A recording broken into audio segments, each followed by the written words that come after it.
Hi മക്കളെ, 8ാം class വരെ നിങ്ങൾ ഭയങ്കര ഹാപ്പി അല്ലേ? ഇന്നായിരുന്നല്ലോ നിങ്ങളുടെ ഇംഗ്ലീഷ് എക്സാം.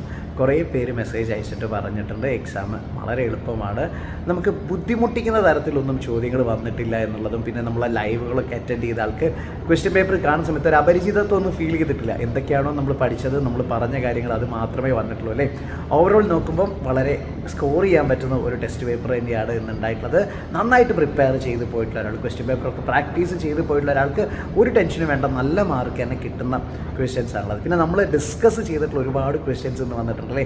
പാരഗ്രാഫ് റൈറ്റിംഗ് ആണെങ്കിലും ഇമെയിൽ, അതുപോലെ തന്നെ നോട്ടീസ് എല്ലാം നമ്മൾ പഠിച്ചതാണ്. ലെറ്ററും ഡയറിയും നമ്മൾ പഠിച്ചതാണ്. ഗ്രാമറിലുള്ള പോർഷൻസ് എല്ലാം നമ്മൾ പഠിച്ചു പോയിട്ടുള്ള കാര്യങ്ങളാണ്. പിന്നെ പാസേജ് റൈറ്റിങ്ങിൻ്റെ ക്വസ്റ്റ്യൻസ് എങ്ങനെ അറ്റൻഡ് ചെയ്യുന്നതൊക്കെ നമ്മൾ പഠിച്ചിട്ടുണ്ടല്ലേ. അപ്പം ഓവറോൾ നോക്കുന്ന സമയത്ത് നമുക്ക് വലിയ ബുദ്ധിമുട്ടൊന്നുമില്ല. അത്യാവശ്യം എല്ലാവർക്കും നന്നായിട്ട് മാർക്ക് കിട്ടുന്ന, നല്ല ഗ്രേഡിൽ പാസ്സാവാൻ പറ്റുന്ന ഒരു ടെസ്റ്റ് തന്നെയാണുള്ളത്. അപ്പം ഇതുപോലെ നിങ്ങൾ കണ്ടിന്യൂ ചെയ്യുക. ഈ ഒരു ചാനലിൽ വരുന്ന ലൈവുകളൊക്കെ നിങ്ങൾ കൃത്യമായിട്ട് കാണുക. ഇനിയുള്ള പരീക്ഷയ്ക്കൊക്കെ അടിപൊളിയായിട്ട് പ്രിപ്പയർ ചെയ്യുക. എക്സാം നിങ്ങൾക്ക് എങ്ങനെ ഉണ്ടായിരുന്നു എന്നുള്ളതൊന്ന് കമൻറ്റ് ബോക്സിൽ അറിയിക്കണേ. അപ്പം